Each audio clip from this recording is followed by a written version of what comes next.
Hello, everybody. Welcome back to the Local Pundit. I'm Josh Anthony. This is your Wrexham Daily News and Update Show, the WREXfast Club, for Thursday, March 27th. How's everyone doing today? We have a very interesting day today. Our financials have come out for League Two, which is pretty impressive. And as you can see, Wrexham's Moneyball financials have dropped. That is on the thumbnail. Obviously, we'll do a little bit of a dive into it. I'm not going to get into the weeds on it because at nauseum, you can look at it and we go down into it. But we're going to talk about it. We're going to see what we think about it too, because I know it's very impressive. It's very impressive. You got to put that out there too. So we'll dive into that. Also, Andy Cannon has some thoughts on his injury, and additionally, with Phil Parkinson has some thoughts all going through for the next few games. Anyways, thanks for coming in. Please smash a like on the video and subscribe if you haven't subscribed to the Local Pundit and the Global Pundit too, for that matter. We're on our way to 2,000. I think we can hit it by the end of the season. So thank you all for coming in. Hopefully everyone is having a good Thursday, and all everyone that is already here. Awesome. Thank you very much. Sorry about the adjustment of time as well too, because I had a work thing I had to do and it got pushed, so I had to move around my day. So I very much apologize. So awesome having you in. Yes. Let's dive into it real quick. So I took some notes here too, but there were a couple of articles that came out. One in particular that I want to thank. I want to thank Liam Random for gave me a shout yesterday, and he touched base in regards to having me have a say about his article right here. Wrexham's U.S. revenue compared to U.K. becomes clear as huge wage bill figure emerges. That's one. Is it this one or is it this one? It's one of these two. We had two articles come out. We had quotes in one of them. I probably should know this. I was going into it too. No, it's this one. All right, yeah, this is the one right here. But no, there's a really good stuff in here, and yes, we do break down the financials. There you go. By the way, the Local Pundit getting an opportunity to have a shout on there is all because of you and all your, all this fantastic community. Just want to put that out there. So, thank you for the support, and helps us be a part of the story, and greatly so. But in the article, and I'll pull it down because I want to bring up some notes here on my end so I can see it. In the article, it does break some things down. Listen, this is all League Two. It's all fiscal financial year League Two stuff, and it's astonishing. The revenue was 26.7 million. Highest League Two revenue over turnover, 155%, which is pretty impressive. They'd come in, Rob and Ryan, and the rest of the team, Humphrey, Carr. By the way, if you haven't listened to the Fozcast, Humphrey Carr is absolutely awesome. I'm about 40 minutes in. About 40 minutes into it. It's awesome. About 30 minutes in. It's absolutely fantastic. So after this, go watch that or listen to it. I think you could listen to it now. The whole thing's not there to watch, but really impressive. So 26.7 M's. Like I said, I'm not going to deep dive into it, but I'll give you my final say on it. That's awesome. 52% of that was the amount that came from the rest of the world, mainly North America, and 47.5 was from the UK and the remainder of Europe. So a little bit more in the US, but the global audience has been taken storm by the obviously the Welcome to Wrexham documentary, and also because of the owners of Rob and Ryan. Rob being America, from the US, and Ryan being Canadian. So there you go. So it's a really good balance, but you can see that the international fans have had an insight, and that's why I wanted to put in the article too. I was like, you don't get international fans without the local fans. And if you read Liam's article in the Mirror, we talk about that. We talk about, there's so many people that are so open and welcoming, if they're going over there to open their homes up and just like, where should I go eat? What should I do here? That's part of this, what makes everything so great and why this magic is continuing to work. Numbers aside, it's all about the fans and the town and the club. Yes, you got to win football matches at the same time, but these things are not lost on all of us, especially international fans. Going on there to talk about sponsorship, commercial deals. Revenue jumped up from 1.9 to 13.2 million. That is a huge jump, by the way. That's by sponsor rights, club on the shirts, Stoke Brew Coffee, stuff like that. United Airlines, paying for the stadium rights, things like that. That's a huge. The wages were a big deal too. And by the way, Foz talked about the wages coming in if we do go up to the championship, going from, you think, so you have to quadruple our wage, and we could talk about that down the road too. 11 million, and this is a 12-month period. It went up from 6.9, so that's a significant jump from the 22-23 season. And they also added a ton of employees, which also included the women's team, 225 from 199. My math is mathing. My math is mathing.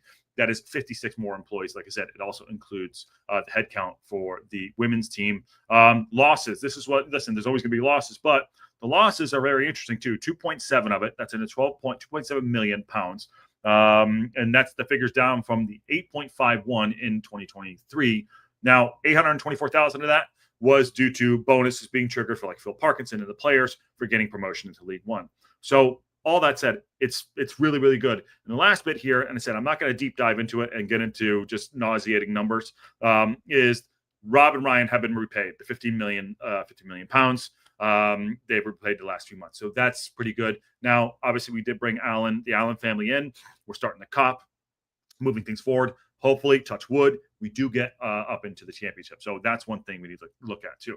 But the bottom line, taking all the numbers out of it too, it's a success. All points to one thing. It is a success on and off the pitch. And I think we all should be very, very proud. I put Moneyball in there because one of my favorite movies too. And some of the stuff on the outside looking in, you're like, oh, what are they doing to spend a shit ton of money? And they don't shy away from that. Even Humphrey Carr just said we don't shy away from spending money. We don't spend the most money, but we do spend money. But it's like the proof is in the pudding, and it's exactly where we want to be in second place, possibility for going up in the championship. So what say you? How's everyone doing? Which is that podcast? That's the Fozcast, my friend. And the leverage, the average league attendance is 23-24 was 11-2. So they could do okay next year without the COP if they're failing seats out. Yeah, we're going to have a drop off next year because of the COP. We're also going to have a drop off of 500 seats for the rest of the season after the Cambridge game, I guess. So there's that. Aaron says, here's the chat. I actually started watching the Global Pundit and didn't know where everyone was. There you go. At least you're subscribed. There you go. And what else is going on here? Patty's here. Behind Bars is here. Amy Wilder's also here. Glenda's here. Nikki's here. Ted's here. What's going on, dude? Patty says we can actually balance the books at the championship level at 50% wages. Then it will only be 2 to 3 years until hitting playoffs. Yeah, that's a good shout right there. Again, the numbers are impressive, but also the success is also there too. So we are not doing it for. We're not doing it for naught. Now we could not go up this season. It could happen. Excuse me. Get some water here. But we also hope we do.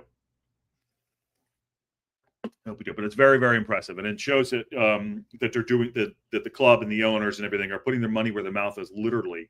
And we're going and we're doing good business. Yes, having the international fans does help. Having the local fans does help. Even what Foz was just saying too on what I was just listening to. He's like, you don't have international fans without local fans, and the melding between the two of them, rowing for the same success and for the club and for the town is great, but also at the same time, you don't want to, he said, gentrify, so people can't afford to live in the town too. But on the pitch and off the pitch, financially, we're making very, very smart decisions, and you gotta just, pat everyone on the back, but also continue to move forward and continue to make strong decisions that don't put us over our skis a little bit, which is great. So well done to the club, and obviously the financials coming out are a big deal. People have been deep diving it all day, which is great. But really impressed. And again, thank you, Liam Randa, for including us, the local pundit, as international supporters, so we can be a part of the story as well. So thank you all for that. John Merrill's in the house, the champion selector here. How you doing, my friend? Okay, moving on. We could deep dive into financials later on. Down in the few. Full steam ahead. We need to get the jerseys into Dixon Mixes. Yeah, Brian Burton. Yeah, there you go. That's possible to do. Moving on, and we'll get into the Andy Cannon thing stuff as well. Remember, we have a game on Saturday. Game day build-up, live watch-along, Extra Time call-in show. That's your show, and Wrexham Reaction. Tomorrow, we'll do a match preview for Exeter game as well. Go look at that. We'll make sure that is up and posted so everyone can take a peek at that. All right, let's move on to Andy Cannon, because there is an update on Andy Cannon. What happened here? An update. Well, he gives an update on. Why am I not doing this right? There you go. Touching buttons, my friends, as it's a live show. So moving on right here. Yes, Chris Phillips. Yes, Paramount has been a great exposure to the U.S. Absolutely. I actually mentioned that in the article that he didn't use it, but I did say something along those lines. So Andy Cannon, obviously he injured himself in a 2-0 win against Mansfield Town, but he's facing a lengthy spell on the sidelines, and he has his say. And I was impressed. I was happy to see him. In the news today, because everyone wants to be thinking about him too. There's actually 2 articles here, but he does have an interview here that I want to play. Place, mate. Bit of a bad afternoon for you in Mansfield. Just been an innocuous challenge as well. Yeah, strange one. I remember last season as well. I came off on crutches and when I did something to my leg as well. So it's not a great place for me to go, Mansfield, to be honest with you. But yeah, no, these things happen. I went over and I just felt a pop right away, and I was in some serious discomfort, and I knew something wasn't quite right with it. And yeah, no, these things happen. And now it's just rehab and recovery and just keep them going. The operation went well, the manager said. So she talks about the operation in a second there. You got to feel bad for him. You really do. I mean, he was just starting to come back. He had they said an illness. He was actually playing really good in that game. And I think 2 minutes before it happened, I was like, oh, Andy's playing really good. And then you go down. But you know, he's got great support behind him. Everyone, I'm sure, is all behind him, which is great. But he is going to be on the spell sideline. So now they're going to talk about the surgery. So that's a positive for you. And all you can do is just keep things ticking over. But a long road to recovery. But you've got a good head on you. Yeah, definitely. Got great people, you know what I mean, like in and around the place. Always positive in that. So yeah, no, it's perfect. Couldn't ask for a better club to be at. Something like this happened, and yeah, got a really good surgeon as well in Andy Williams. So I want to thank the medical staff for sorting me that out. And you know they're going to take good care of him, get him back. Hopefully, we see him back next season. But you know he's got good folks around him, which is great. So it's never a good time to get injured, but you're in a promotion challenge as well. Something you've been an integral part of the last 2 years. Yeah, definitely. Yeah, this time of the season, I think as a player, you love it. You know the pressure games and everything.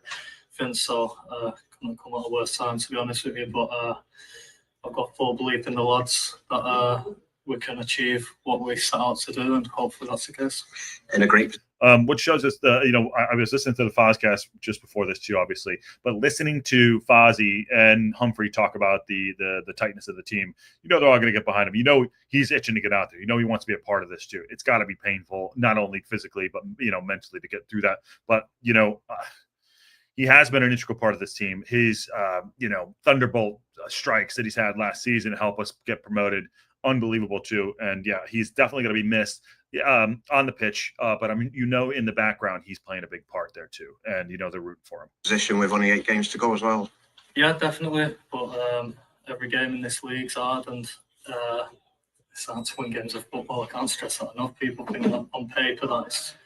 You know what I mean? A certain game's going to be harder than another one, but everyone in this league, if you don't turn up properly, can cause an upset. But it's just about keeping your head on right and just focus on the next game for the lads. And the lads are obviously playing well as well, going into another away game. The away form has really picked up. One of them 5 out of 6 wins. One of them obviously being the Mansfield game, which we won't really mention again. But I mean, that's been a good thing, though, Andy. Yeah, definitely. Like I just said.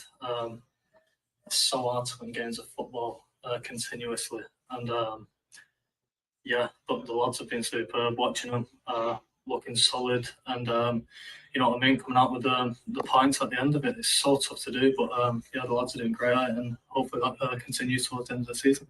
Yeah, it's good on him too. You could hear like he is obviously probably frustrated more than anything else. But good interview here. You don't really hear a lot from Andy Cannon. We haven't, in the last few months. So it is good to hear from him too. Unfortunately, obviously he is injured. And, we talked about the depth of midfield yesterday, especially with Dobson, obviously not being injured where he can't play. So it is a boost. This is obviously a setback, but the guys are going to step up if players go down. But yeah, our depth, even though we don't play a lot, we only play a lot of we don't swap around a lot of our players. The depth in the midfield is probably our least, I would say.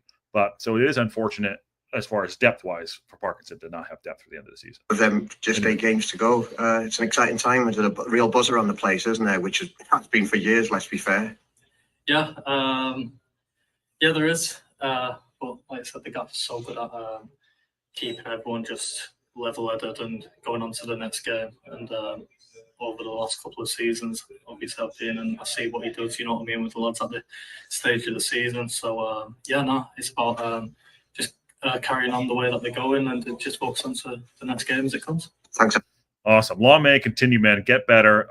And we're all rooting for you too. Glad that he mentioned his surgeon. He mentioned that he had a good surgery went well. So he's on his way to recovery. As much as it might be a long way off, he is on his way to recovery. So it's good to hear from Andy. It's good to get an update on some of the players that are injured, things like that. So, obviously everything's covered up today with all the financials and everything like that. But it's good to see that coming in, and not forgetting about, because sometimes when you're injured, you don't feel you're contributing in a way. You kind of feel like you're not part of it, not part of the success or what's going on the pitch. But yeah, I'm actually glad that they had a light. They shined a light on Andy, and he's obviously frustrated. But it's good to see that too, amongst everything else.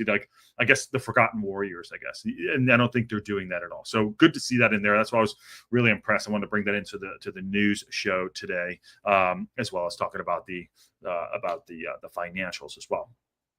So yeah, let me get to some of this stuff here too. Yes, Chris, I got tired. Yeah, the iFollow has gone down a bit for sure, and it has fallen short, says Chris Phillips. And Brian Burton says there are some clubs in the Premier League that aren't quite giants, but manage to stay up developing young players and avoiding bad contracts and debt. Wrexham cannot follow Bradford's model. No, I think we're gonna have our own model too. I think it's we're gonna have to spend some money, but we're gonna actually go into. I think our academy will do well. Watch out for this Torre guy, Yaya Torre's son. I hear he's pretty good, but we'll come up with our own model. There's the best way to figure out how Wrexham is going to be successful is to take little bits and pieces from clubs that are successful and lose the stuff that's bad. You know what I mean? So there you go. Talking about how we stay successful. If we go up to the championship, there's teams coming down with like 90 M's of a parachute payment. So that's a whole nother thing. If we go up, if we get promoted, we're going to have to deal with that in the summer. And even Foz says it's a rocket ship trying to strap on and trying to figure it out as we're going there too. Nikki D has a couple things here.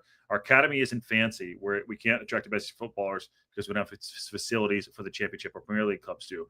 At least 5 years to do so.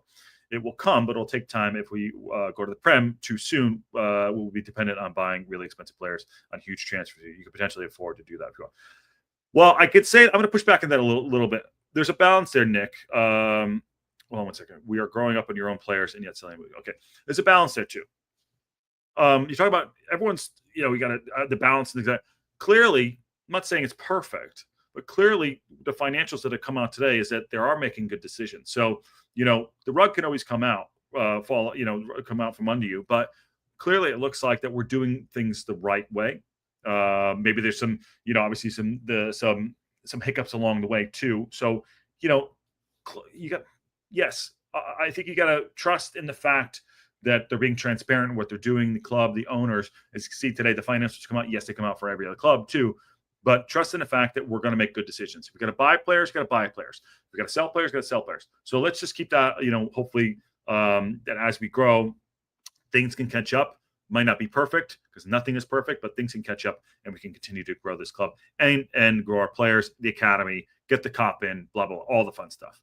John Merrill says Brentford sold over 30 million worth of players for getting up. So it was a parachute payment and one hit. Plus they were rumored to have broken FFP. There you go, on their wages. Des, how you doing? Hello, future. Is exciting. Loving it as a local man, and welcome everyone to our club. Hey, Des. Tell me, Des or Des? Nice to have you in. You're obviously from Wrexham. Thanks for coming, and thanks for coming to the local pundit and hopefully subscribing as well. And word has also come down that the ticket prices will increase and the championship will increase. Yes, the ticket prices will definitely increase. There is going to have to be a balance, and there's going to be some gears that are going to grind for people to try to get tickets. 100%. Away tickets as well. It's going to happen. That's part of the growth. Unfortunately, you'd never want to see anyone that's a local that's going there to not get tickets. Yeah, but that is going to be something that's they're going to have to address in certain ways. So that is one thing that's going to happen. Okay, last one here that we're going to get to, and this is Parkinson having his say as well. This was on the website. Going on the road. It's great to be at the top of this league in the the top three and competing every week in these big games is absolutely fantastic. And I want the supporters and all the lads to keep enjoying it, because these days are special. Of course, they don't mean anything unless we continue and give it everything to try and get over the line at the end. But we've equally got to sit back sometimes and reflect. You know, these are fantastic top end League One games to be coming out on top. It's great for everybody connected with the club. Just there's a brief one there from him. You know, it's sort of kind of the same, but he's saying, yes, enjoy it as we're going through it. You know, it's tough to sit back and enjoy something when the goal is we're so focused on the goal of getting promoted. You know what I mean? So that's why I always say, like, 24 hours, like enjoy for 24 hours and then move on, you know, up or down, you know, never get too high, never get too low. So the balance that he's going to have to, the balance that Parkinson is having to play with the club, with the team, enjoy the ride, but also, you know, don't lose sight of the goals. You know, the goals are, we want to get promoted. Enjoy the ride. Don't lose sight of the goals. I'm sure that's what's happening behind the scenes in regards to, like, just focus. And we talked about, you know, staying focused, you know, stepping up. So there is going to be that balance that is happening. And he's right. Listen, I try to enjoy the game as much as possible when we're watching. Yes, it's stressful, you know, but you know, looking back, I think after this season, hopefully we all can be like, wow, we did that. And guess what else we get to do? We get to enjoy it through Welcome to Wrexham as well. So that's awesome. So we're very lucky in that regard.